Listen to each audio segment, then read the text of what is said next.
Looks like a patch of grass. Oh, it's moss. Oh, Oh, moss. it was up here. It probably stuck Ah. on your sweatshirt.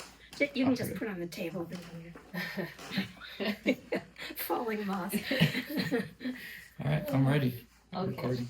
Cool.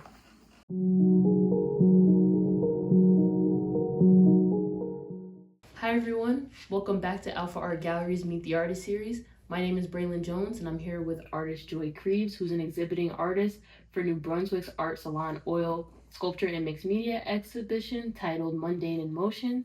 And Joy, how are you today? I'm good, thank you. No problem. So let's get started. Miss Kreves, could you share the journey that led you to become an artist? Specifically, what experiences or influences guided you towards creating some of your different series, such as Call of the Forest installation or Prophecy Rock series, which highlights environmental concerns through mixed media and installation? Sure. Growing up, I was always going to be an artist or a musician. I started playing violin when I was 10, and so I was always going to be one or the other. Yeah. And in college, I majored in art, and after college, I went to New York and I saw Laurie Anderson's work in a gallery there. And at the time, the show had her paintings with other things attached to them. And she had a painting with a phone receiver on the side, and it was painted like along with the painting, and you could pick it up and hear her sounds, and that was just the coolest thing, I thought. And I always liked mixed media, and truth was a big thing in our house growing up. My father was a Unitarian Universalist minister, and my mother was a teacher at elementary school, and they were always talking about the truth, with the big capital T. And so I always liked textures, and I thought, well, maybe it's because textures are so physical, they're right in our space instead of being an illusion. And so they're, more like the truth of our reality. They're very immediate. Yeah. And so even when I work with more two-dimensional things, I usually have some kind of textures on it. Mm-hmm. Definitely. And, kind of as you were saying before, exploring sculpture and mixed media allows artists to express their visions in unique ways, especially when thinking of themes of nature. How do you maintain authenticity of your artistic vision while choosing materials such as celluclay, UV reactives, acrylic paints that effectively communicate urgent ecological concerns? Well, celluclay is a material that you can get different textures with, but it's very easy to make a rock-like texture. Mm-hmm. And also, it's a form of paper, and I just always loved paper. Yeah. Similar to paper mache. Yeah, and the UV reactive paints add like another layer of reality to the pieces, which I feel is more true to the way life is. There are lots of realities layered together, Mm-hmm. and it's just the way somebody will see a piece of artwork and have a totally different take on it than somebody else, because it's what they're bringing to it. It's their reality. So the lighting kind of plays with that idea. And we can never know the total complete picture, which is frustrating, but also that's just the way it is. Yeah.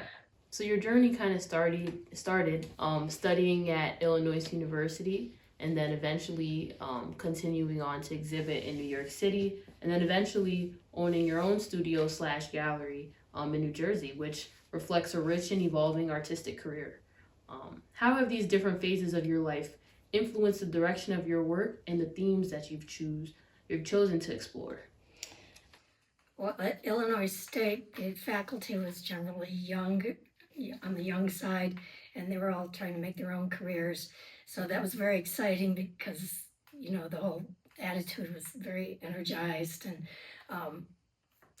so that influenced me towards, more cutting edge work. Mhm. And I always liked other artists' work, having it around, to have their energy around me also. And that's very stimulating. I could never have just blank walls. I don't know how people do that.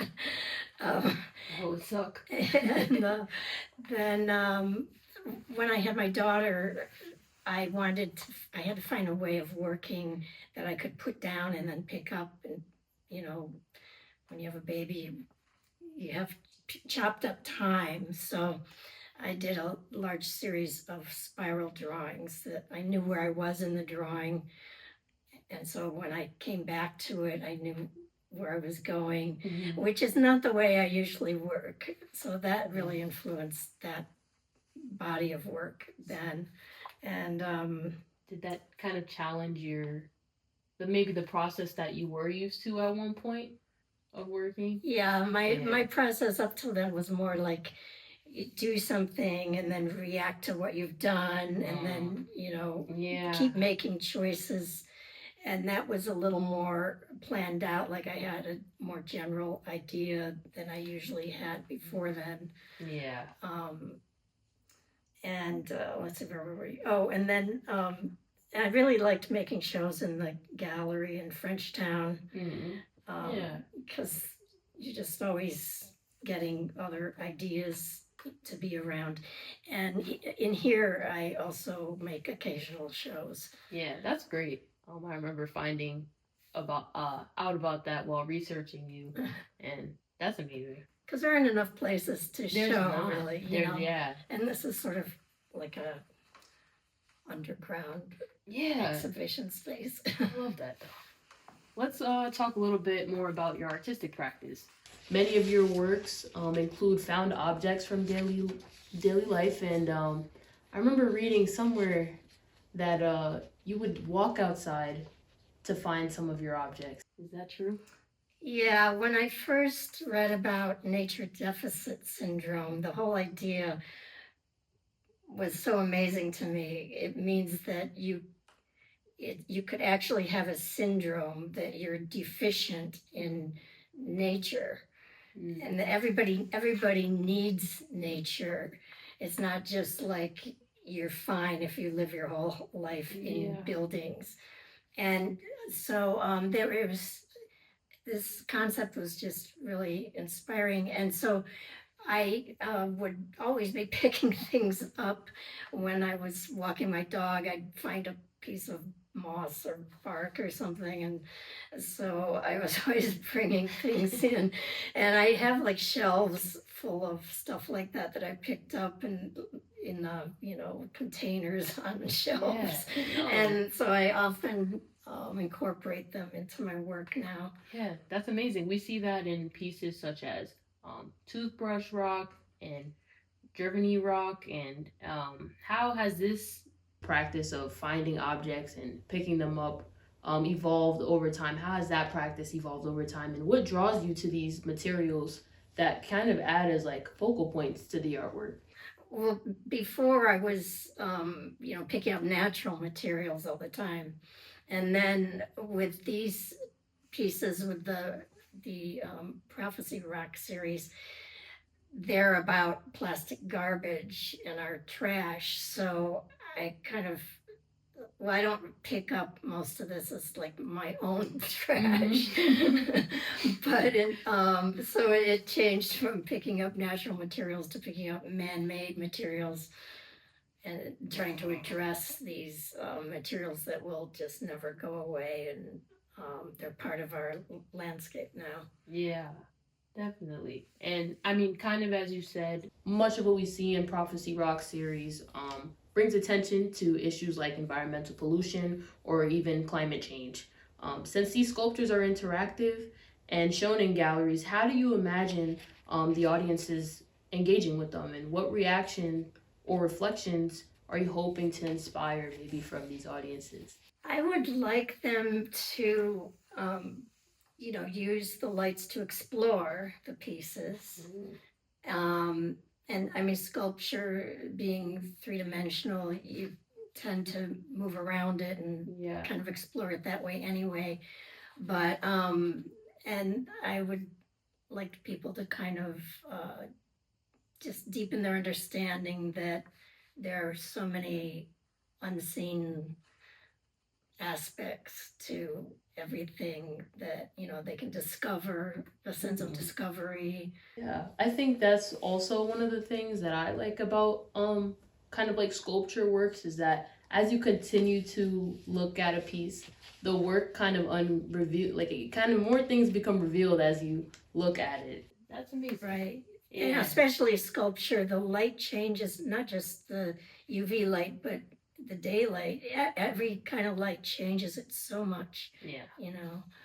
So I just find that really interesting. Yeah, I do too. I'm excited to see this work at the gallery. Thank you. Looking at your works that will be contributing to this exhibition, this offers a unique perspective into thinking about geology and the forms that a rock can take. In your piece titled Swan Rock, displays of the beauty of that nature carries.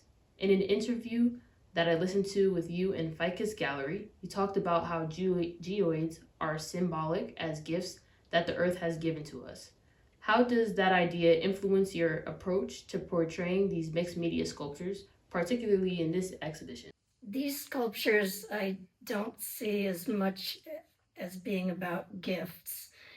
They're the geodes, not that nature gives us the geodes, but we receive them as gifts and kind of like a real surprise, but these pieces are more about concern for the environment, and we have so much garbage and plastic that it's never going to go away.